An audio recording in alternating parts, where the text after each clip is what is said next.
the Yochecka show right here in Hollywood at the OWN Network, Oprah Winfrey Network, baby. Guess who we're checking out? Your girl who fixed my life, Iyanla.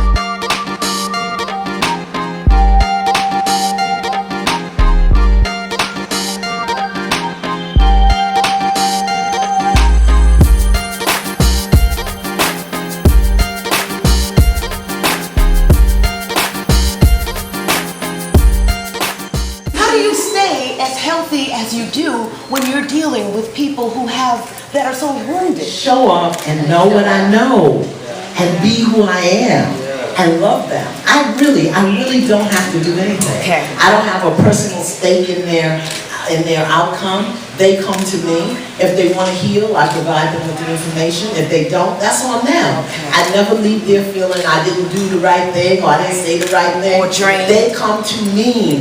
So this is what it is, boo. Take it or not. The minute you can say, I am crazy as hell and broken in places I can't even reach, and I'm willing to be better.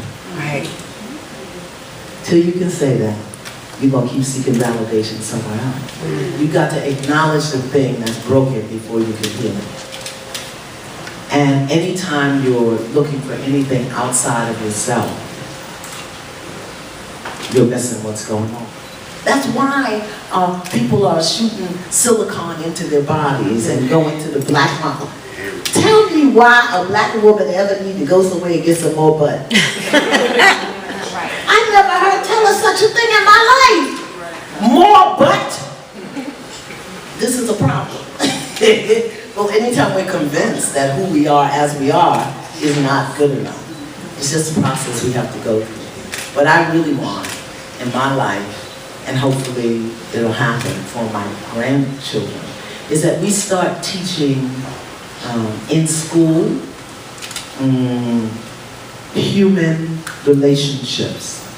A class on human relationships. That's ego. And ego would make me feel good if they do something good and feel bad if they don't. I'm not attached to it that way. I know forgiveness works. I'm more excited when people say to me, tell me why it's so hard for me to forgive. Now that's excitement right there. That sends a little dribble right down the side. Because that means they're opening their wound. Yeah, I'm not attached to what people do with the information. Really, I can't. You know, look at some of the things that happen on Fix My Life. We don't produce that. We don't craft that. We get the guests to the door, and everything that happens after that is a function of what happens after that. I think that for the entire society, not just as journalists, that we've got to be focused on healing. And how does what I'm saying, what I'm presenting, what I'm doing, how can it serve and support anybody who sees it? We've got to talk to the teens and that's how the sisterhood runs. That's how it reinforces that each clan is the midwife for the clan under her. So there was a minister who used to go every Sunday to his parishioner's house for dinner because he was single, and his parishioner and his wife, they would invite him every Sunday for dinner. So he would leave church and do all the things, and then he'd go to the parishioner's house. And when he got to the parishioner's house, there was a hound dog. The parishioner had a hound dog, and the dog was laying on the porch and whining. So the pastor would go, and he'd go and he'd look at the dog is whining, he'd go inside. And then he'd have dinner. Next week, come back, there's a hound dog on the porch. And he'd go inside and have dinner. So after about 4 or 5 weeks of this, he said to the person, do you know that your dog is laying out there and he's whining, he's crying? And the parishioner said, uh-huh. He said, well, what's the matter with him? And the parishioner said, he's laying on a nail. And the pastor said, laying on a nail, well, why doesn't he move? And the parishioner said, because it don't hurt bad enough yet. When it hurts bad enough, you'll stop. You'll stop focusing on it. When it hurts bad enough, you'll move on. When it hurts bad enough, you'll find something else to occupy your mind. Until then, you're going to focus on what you ain't got no more. The show is about why he isn't living authentically. So I did speak with Pastor Derek, and he had to reveal that as part of his being authentic. But not about what happened to him as a result of the fact that he was sexually violent. Pastor Mitchell, on the other hand, well, he has some other kind of stuff. I'll leave that. Y'all have to watch that part. But no, we didn't delve into it from the healing aspect because that's not what the show was about. It was about living authentically. So the fact that he didn't reveal it to his parents was my issue, not as a result of what happened. That's number one.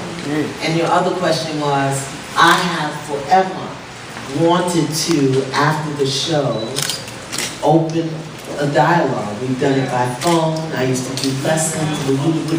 So I don't know. There's my two executive producers talking about it, and they'll figure out how we can get that done. Because the other thing that concerns me is when we do these shows and we open up the issues, the people who have the issue are left with nowhere to turn. So I would like to make myself available, even if for the next 45 minutes, to answer questions, to provide healing, because a lot gets cut out, you know, of the healing process. But we only got 48 minutes, so some things get cut out. There's no formula. Somebody would have to ask me, okay, this is my story, this is how it's showing up for me. I'm very careful not to put out these formulated intellectual diagnosis. I don't know. They need to ask the question. You know, I can't say do this, do that, do the other, because it shows up very differently for everybody. So I don't know. What I know, two things: breathe and forgive. That I know. Breathe, pray, and forgive. That works for everything. You got your eye fill out, breathe, pray, forgive. Stop being willing to let people lie to us. Just gotta stop being willing to let people lie to us.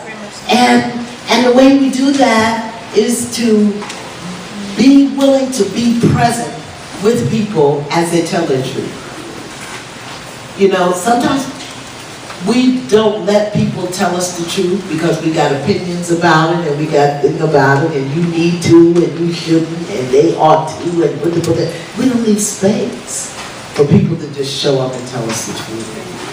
I think that whether journalists or everybody in here knows somebody in the Black church that's gay. Would that be accurate? Yes. Okay.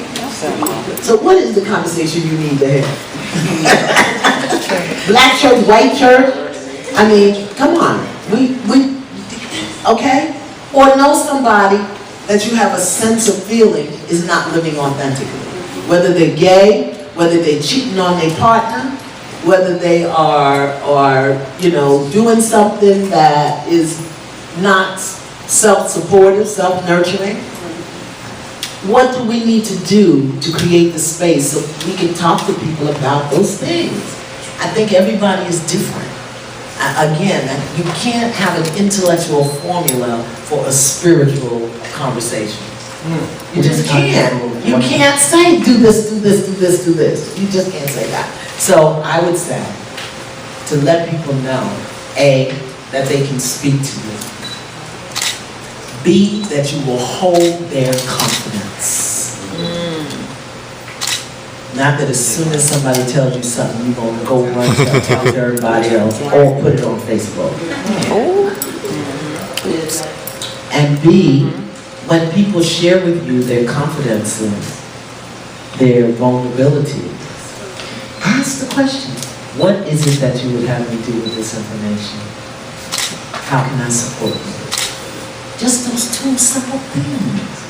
What is it that you want me to do with this information? Are you telling me because you want me to do something? Or are you just venting? Know that I hold your confidence. How can I support you? Okay, so when I say to them, tell me what that is, I want to hear what they're saying. Because I know, I can see that. All right, so what's compassionate? What's in integrity? What's honorable? What's respectful? What's loving? What's kind? You know, Scripture said it. Whatsoever is kind, whatsoever is of good report, whatsoever is right. Report thee on those things. Report ye on those things. Let's write a new crusade. As opposed to how horrible, and that's what I had to do. I had to give up my opinion.